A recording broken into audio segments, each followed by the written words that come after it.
Hello and welcome to the Petticoated Swashbuckler.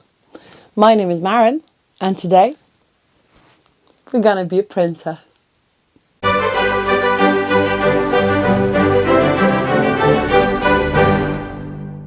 Or maybe more like an elf, perhaps? So I want you to close your eyes and think of a medieval princess. A medieval princess look. How does that look? I'm willing to wager that it includes long flowing hair, a long dress that's quite form-fitting to the chest and the waist, very long, very billowing skirts and those long trumpet sleeves and maybe like a dainty belt in the waist. If so, you, my friend, have envisaged 12th century dress. So last video, we were in the 1060s. And I showed you a copy of, as far good as I could make it, of the outfit of a woman from the Bliaud tapestry. Moving on 100 years from that, the connection between France and England is even stronger. The French have ruled England now for 100 years. England has become very Frenchified, new French words for a lot of things. You know, mouton instead of sheep becomes mutton, porc instead of pig becomes pork. You have a lot of French words affecting poetry, affecting bureaucracy and lawmaking. England is becoming very French. I want to look at some fashion elements that were common over a lot of Western Europe, as far as I can tell, but I want to focus perhaps a little bit on the French. Now, for my last outfit, I wore a linen underdress, a woolen kirtle, and then a big olive green woolen over kirtle, and a hair, like a hood on my head. And that's all good. That's that kind of make-up of dress does not change for the next 100 years. You still have your linen underwear. You still have your something woolen on your legs. For Alfgiva, I gave her needle-bound socks. Now, probably all people are wearing hosen, figure-stitched knee-long socks, really, for women. It's made from woolen cloth, and you cut the cloth on the bias, so there's a little bit of stretch to it, and held up with garters around the knees. But I'm still going to wear leather shoes. You still have a woolen kind of tunic on top of the linen one, and then an over sort of garment on top of that again. It's just the over garment has changed quite a lot. You remember the over kirtle of Alfgiva? It was massive. It was big in all directions. Huge long sleeves, wide sleeves, very wide in the body, very long. That is changing in the 1160s. The peak of fashion is to look like someone took you and did this. You're supposed to be long and thin, like a pillar. And there are several reasons why this is. You know, fashion is always changing. If it's fashionable to be short and round one moment, it'll be fashionable to be long and thin the next. Things will always change and vary, and that's fine. That's how it works.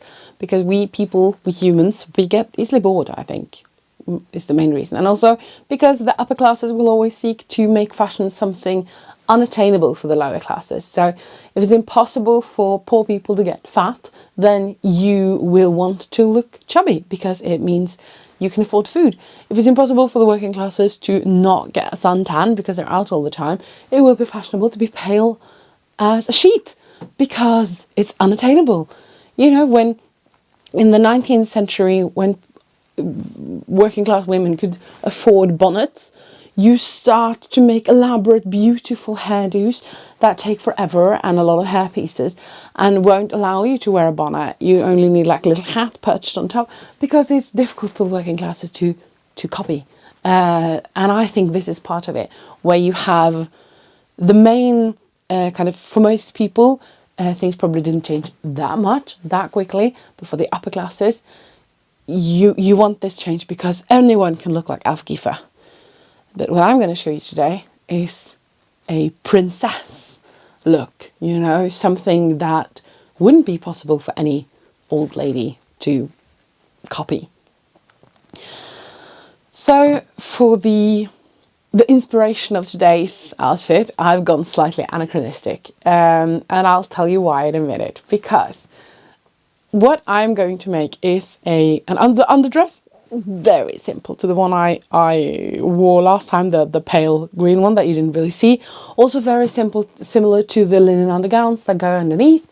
I'm just going to trim it a little bit of tablet woven trims. Tablet woven trims were very popular. I think a lot of people think of them as Viking Age, and you definitely find a lot of them in Viking Age textile finds, but they are used throughout the High Middle Ages as well. Even some Tudor sources, I think, talk about tablet woven bands. So they're still used. I'm going to make some tablet woven bands for the neckline and the sleeves. A lot of illustrations, the bits that you see of this underdress is the neckline and the sleeves, and a lot of them seem to have like a keyhole neckline, so I tried to make that. And a lot of them also seem to have very long sleeves that have been sort of pushed back, and so you get like a wrinkled effect along your underarm. So I'm going to try that too. Just make them way too long and then kind of wrinkle them up. There's a lot of wrinkles. We'll come back to that in a second. So that's the underdress. For the overdress, we are moving away from the big oversized... Someone compared it to those kind of snuggle hoodies that you can get. That's basically a blanket with a hoodie that you wear. It really is very much like that. And it's getting cold and very autumny here in Norway. So I'm very tempted to like wear it just as everyday wear because it's getting cold. So this is, we are moving away from that, and we are creating something that is, as far as I can tell, a lot more figure hugging. There are variations, especially in English sources. These outer garments, they are often called a Bliaud. They tend to be looser fitting, and I have actually made an English Bliaud before when I made my little Rowena of Rotherwood cosplay a couple of years back. I made a big red wool Bliaud, very English, trim on the sleeves and the neckline, very wide, big sleeves, V-neck. I love it, but I've already made that, so I want to make something else. This Bliaud often has a V-line neck, very, very deep V neckline, like we're talking down to here. Which is fine, of course, because you'll be wearing something underneath it. And it has those big, great trumpet sleeves that you kind of saw a little bit of in Aufgefer's outfit, but now there's so much more pronounced. And you who have followed me through Anne Boleyn know that I like a trumpet sleeve. I find them so much fun to wear and to make. So it's gonna have that one. Since I want to be more French than English this time, I don't want the big, flowy, loose-fitting one. I want the French style, and the French style is snug. And here we're coming to the interesting bits, because there are several schools of thought as to how they managed to get them that snug. I saw some older texts that talked about these Bliauds being created as like one piece that goes down to here, and then like a second piece that goes down here, and then a belt, like a big belt, almost like a corset, and then the skirt's sewn on. I don't think that's very plausible, because up till that point and beyond, people didn't really make clothes out of several pieces horizontally. You attach the sleeves, you attach underarm gauze, you attach side gauze and front gauze and back gauze, but everything's vertical. You don't cut stuff up horizontally for some reason. You don't do that before the 1160s. You don't do that for centuries after the 1160s. So probably not during the 1160s either. Now the second option is to have a big, voluminous, loose-fitting dress and then a corset-like waist sort of thing, almost like a Swiss waist, that goes on top.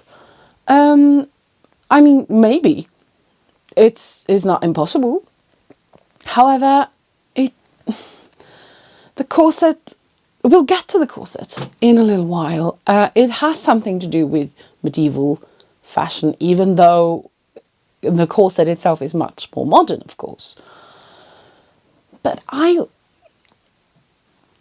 we don't have it 100 years before. We don't really have it 100 years after. You have to go 200 years after that, after the 1160s, before corset, like lacing, the way of thinking of creating a sort of corset-like garment is even thought of. So I don't think the corset belt thing is the most logical. I kind of subscribe to the third option, and I'll give you my sources and like evidence in a minute, which is that people cut these dresses to be too small, very, very, very close to the body, and then they lace them up under the arms. And this is where being rich comes in, because I've tried this now. It's not easy. I needed help, and I nearly put out like a shoulder while trying to do it myself, where you lace yourself up under your arms and you kind of tighten that. And because what you do see in a lot of pictures is that there seems to be a wrinkle effect on the fabric you have on your torso, beneath your chest and over your hips. And that can happen if you have too much fabric and you gather it and you pull it up. It will kind of wrinkle in that way. It's quite a nice effect. Now, to my evidence. There is a cathedral in Chartres, and it is made in the 1160s. And it has lots of beautiful statues in 1160s French fashionable wear. And on these statues, you can see the lacing underneath the arms and how that's pulling on the fabric. So, I'm going for that one. No surprise. Now, to create those fine little wrinkles, to be able to make something that will flow freely, but yet be able to like cinch in around my torso without it being very bulky with the dress underneath, I needed something very thin, like a thin woolen fabric. I could have gone with silk, but I wanted to keep this within the bounds of reason. Most women in the 1160s would not have owned silk dresses. And although we are making a princess, I wanted it to be a sort of cool down-to-earth princess, know what I mean? So I found this beautiful wool. It is so thin. It is like linen or cotton. It is super thin. And I bought it. I bought it ages ago. I've been waiting for this for so long. Problem is, they only had it in one colour, and that colour is white. And I thought, well, do I really want to make a white dress? Or is this the point in my life where I try to teach myself how to dye wool? And if I do I dye it in dye stuffs that were available in the 1160s? I have to, don't I? And that's a whole new thing to get into. And I would love to get into that, but I don't really have the time for it because I've set off 3 weeks for each century to make stuff. And then I realised perhaps I should just go with a slightly anachronistic approach. Because one of my favourite paintings when I was a child, one of the ones that got me into medieval history, I think, is The Accolade. The Accolade is a 1901 painting by Edmund Leighton. It is supposed to show the coronation of King Richard the Lionheart by his mother, Eleanor of Aquitaine. And Eleanor of Aquitaine is my big girl crush for the Middle Ages. Again, go read stuff about her because she was incredible. But she was, to do the short version, she basically owned half of what is today France. So she owned the southern half. And people in the south of France were very inspired by the Middle East and the Arabic culture. That influenced how they dressed, it influenced music, it influenced the way they thought about poetry.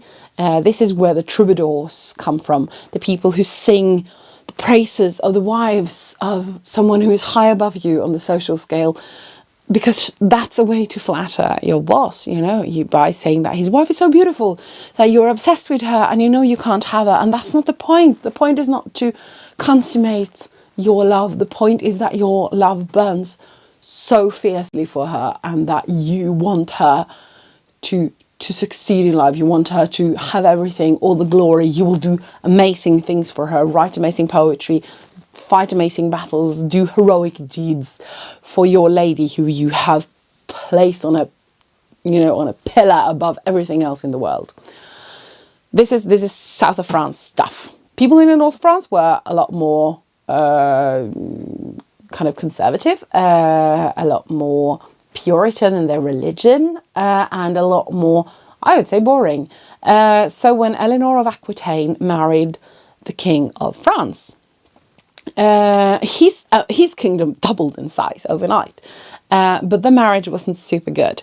They were a poor match, and they did have kids. They did have 2 daughters, and they even went on crusade together, because crusading was a big thing in the 1100s, where people from Western Europe came to take back the Holy Land from the Muslims who had been living there for centuries. So, but Middle Eastern politics are very complicated, still to this day. So that's not what I'll go into here, because that's not my thing.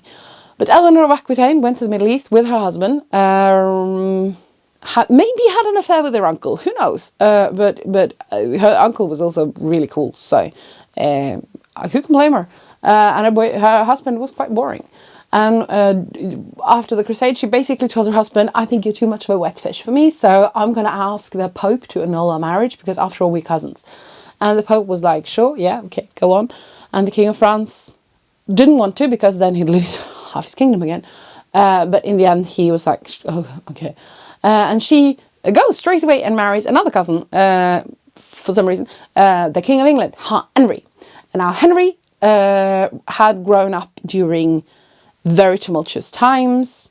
His great-grandfather was William the Conqueror. When William the Conqueror died, his son, also named William, took over. This guy died under very mysterious circumstances, shot by an arrow during a hunting trip. Oops.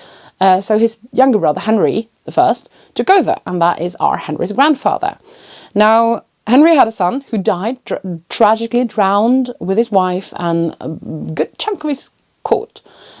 So Henry I made everyone promise that his daughter, Matilda, should be ruling queen when he was dead. And everyone was like, "Yeah, sure, we promised that." And the moment he was dead, they screwed her over.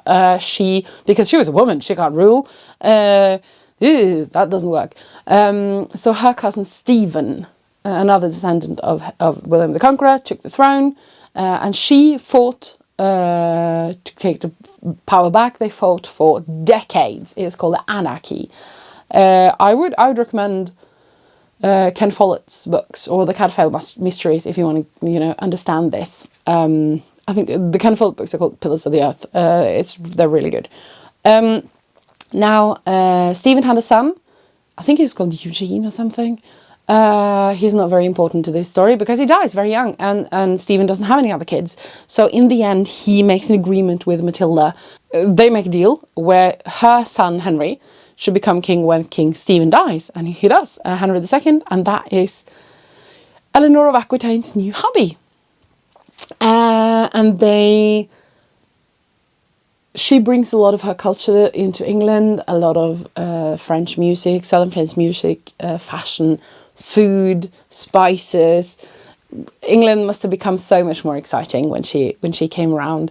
They also had a lot of kids, including some absolute celebrities, such as Richard the Lionheart, famous for being very brave, doing a lot of crusading, spending in total like 1 year in Britain together, all together, all added up during the course of his reign, but still being very, very popular. And his little brother, John Lackland, also known as, who tried to rule England when his brother was abroad and when his brother died, and who became extremely unpopular with the barons, who then forced him to sign the Magna Carta, which some people today believe is the start of modern democracy.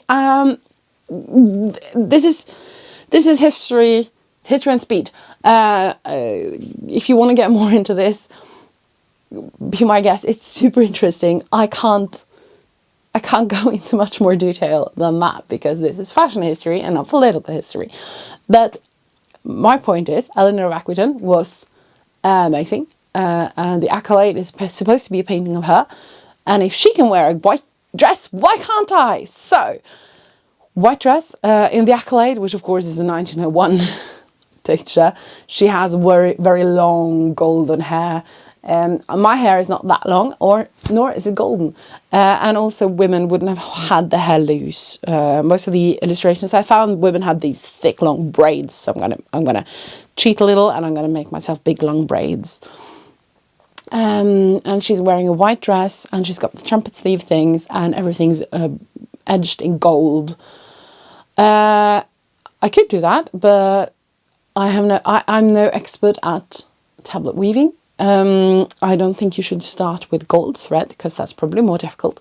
So I'm going to start with some woolen thread, some woolen yarn, but all those nice golden shades, golden yellows and reds and oranges. So that is my plan, to make an underdress, to make a fancy Bliaud overdress, and to make a ton of tablet woven trim. Let's do it!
So with all of that done, I thought it time to take my new dresses out for a little spin.